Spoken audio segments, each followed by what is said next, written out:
Tonight, homeschool students visit campus. And students, faculty, and staff learn how to create a safe zone for all. Stay tuned. TrojanVision News starts right now.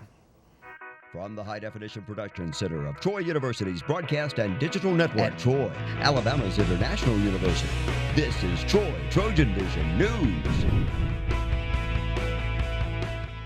Hello and welcome to Troy TrojanVision News for February 26, 2016. I'm Sarah Singletary. And I'm Xavier Harris. Thank you for joining us this evening.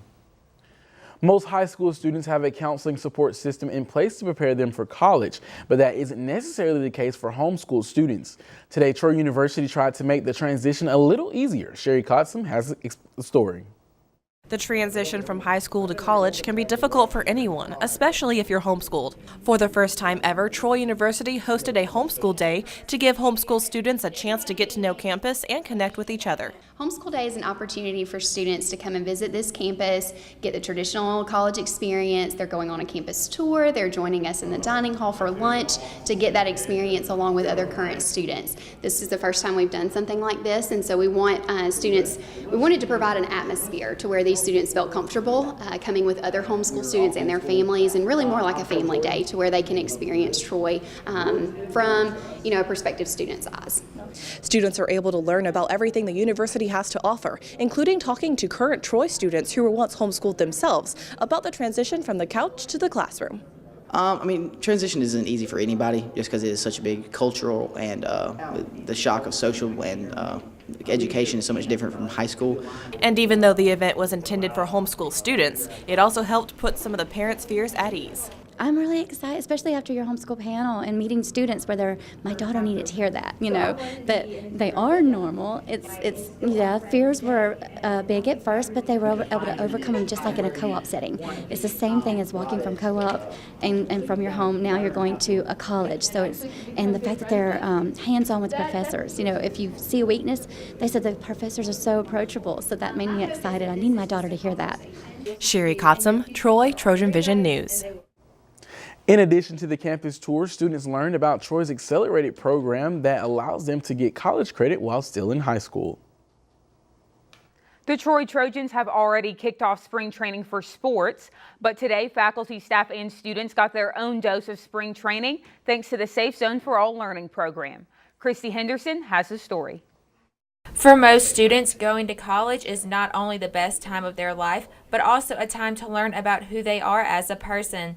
On Friday, Safe Zone for All held a spring training session to inform and educate the faculty and staff about providing a bias-free environment to students. Today we were talking about radical inclusion, spirituality, racism, and the LGBTQIA2S spectrum. What it is like we prepare them for issues like our international students who are away from home. There's cultural issues there that we may not understand. What we're doing is trying to help them understand. This is the second year of Safe Zone for All at Troy University and is the only Safe Zone for All at any of the other Troy campuses. However, Dr. Patrick Faircloth says that Troy, being the only university to provide Safe Zone, is soon to change. We're one of the first schools in the country that's doing Safe Zone for all students. And right now, we've been doing it here at Troy, and we're now in negotiations and plans and scheduling a date for the Montgomery campus. And then our long-range plans are then to go to Dothan and Phoenix City. After completing the spring training session, faculty and staff will receive stickers showing that they are qualified to speak with students about any crisis or situation that they may be encountering. Once this training is over with, they'll receive a sticker that goes on their door. These students that may be in crisis or just having a hard time can see these stickers. They know that's a safe place for them to go to get help, and they can get the help they need. Faircloth says that later in the year, Safe Zone for All plans on having a community training for all locals interested in participating. Christy Henderson, Troy TrojanVision News. To learn more about Safe Zone for All, you can go to their website, safezonesea.com. Students at Troy were in for a surprise when they walked into the Trojan Center on Thursday. That's right, Sarah. Although Valentine's Day is long gone, the Coca-Cola company decided to give the students a way to give out warm hugs in return for cold beverages. The Coca-Cola company randomly put a Hug Me machine in the heart of the campus of Troy University, and it didn't take students very long to open up their arms and reach out for hugs. Well, we have the Hug Me machine, and it travels all across the country, and we brought it to Troy University because Troy University has been a long-time partner with Coca-Cola, and we have a new 10-year agreement with the school, and this is a way to exhibit our goodwill to back with the students. Coca-Cola is always looking for ways to interact with students. If only thing we're doing is selling carbonated soft drinks, we're not doing our job. So we want people to enjoy experiences and have unique experiences with Coca-Cola. So while you're a student at Troy, if you experience something like the Hug Me machine, you'll always remember that. And hopefully you remember to purchase Coca-Cola once you leave Troy and you go out into the real world. When word got around that there was a machine on campus giving away free Coke, some students thought it was a little bit skeptical and decided to stand by and watch while others were hugging away. Although a can of Coke at your local corner store only costs about $1.50, well, this machine only requires a hug. Well, it's a little bit of Coca-Cola magic. You see the two hands on each side of the Hug Me machine. As long as you go up and you hug the machine, and there are two sensors that complete an electronic connection, and it dispenses a free drink for anyone who hugs the machine. And how did the students of Troy University feel about the Coke machine?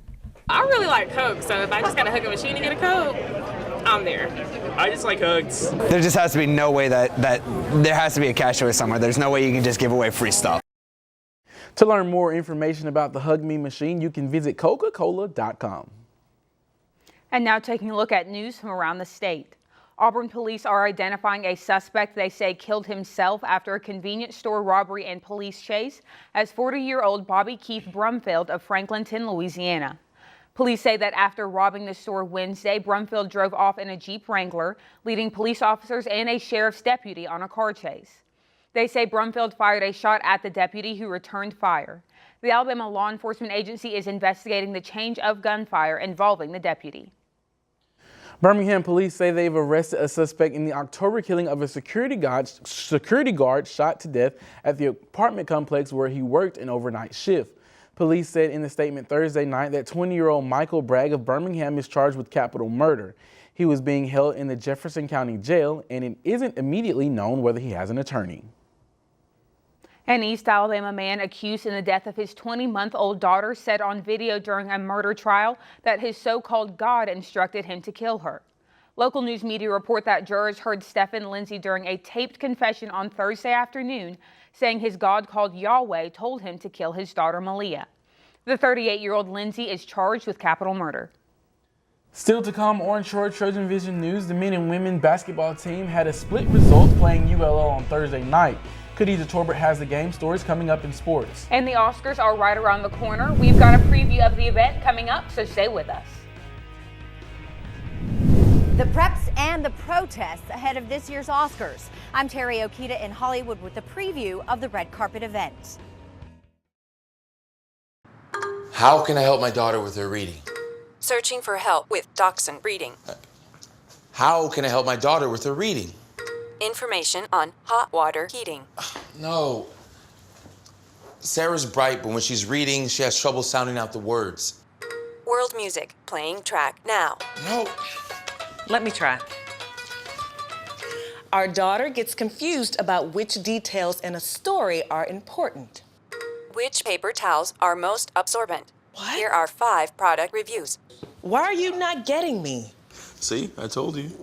Wait, I was trying to show you how Sarah feels every day. Frustrating, isn't it? Redirecting to understood.org. For the 1 in 5 kids with learning and attention issues, this is what life can feel like. Explore understood.org, a free online resource about learning and attention issues, designed to help your child thrive in school and in life. Understood.org, because understanding is everything. Now, the latest in Trojan sports on Troy TrojanVision News.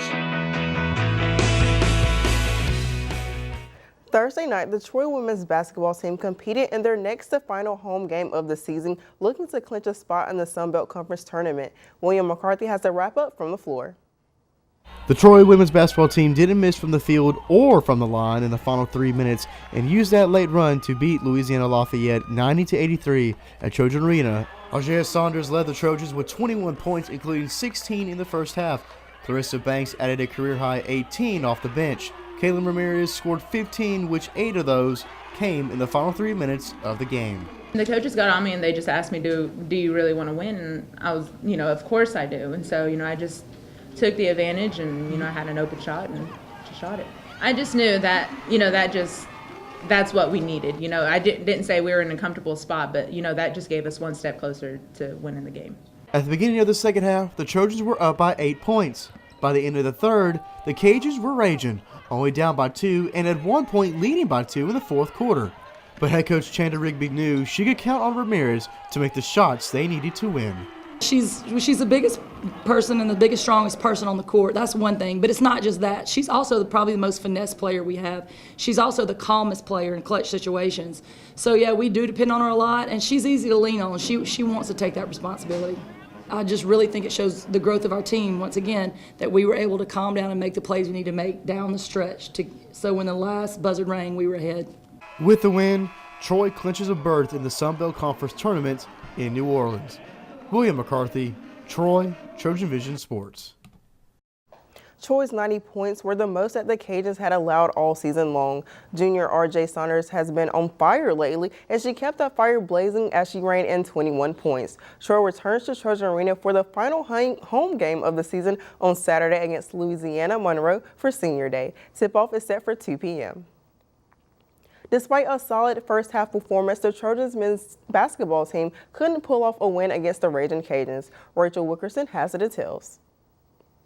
The Troy men's basketball team fell to Louisiana Lafayette in a heartbreaking loss, 76-63 Thursday night in Trojan Arena. The Trojans led the entire first half of the game, but only shot 20% in the second half, allowing the Cajuns to go on a 14-1 run. That was an especially tough loss because we played so well the first half and put ourselves in a position to win, and then just couldn't finish in the second half. We knew they were capable of coming back. They're such a good offensive team. That one was a punch in the gut because we did enough things.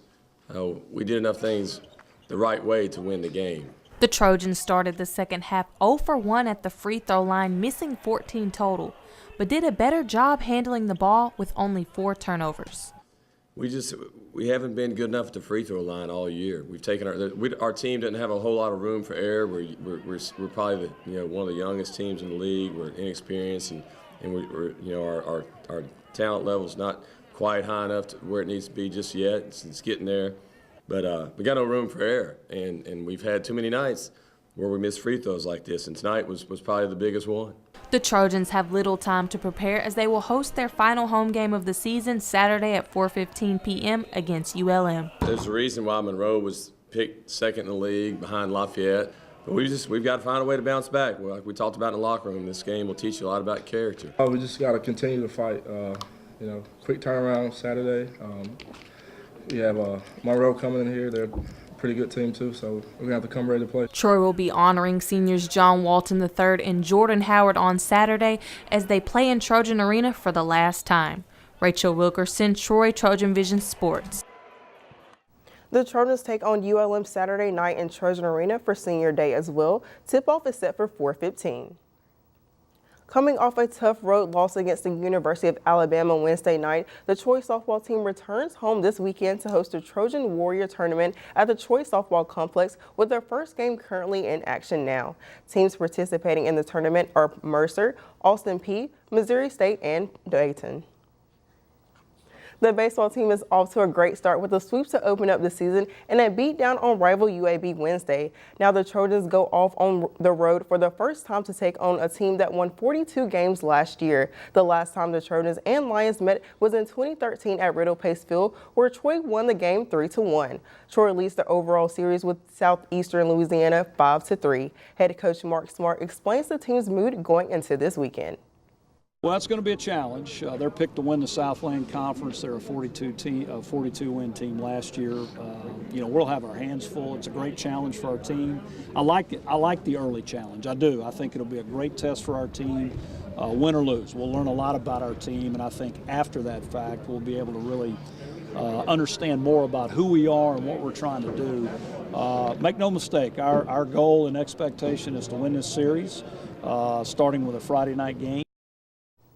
This weekend should be a great matchup since both teams have a preseason conference pitcher of the year. Friday's game is at 6 p.m. in Hammond, Louisiana. Coming off a tough loss against the University of North Florida last Sunday, Troy women's tennis now turns its attention to Saturday when UAB will visit the Lunsford Tennis Complex for Troy's third straight home match. And for the men's tennis team, they are currently in Louisiana playing Mississippi Gulf Coast and the University of New Orleans.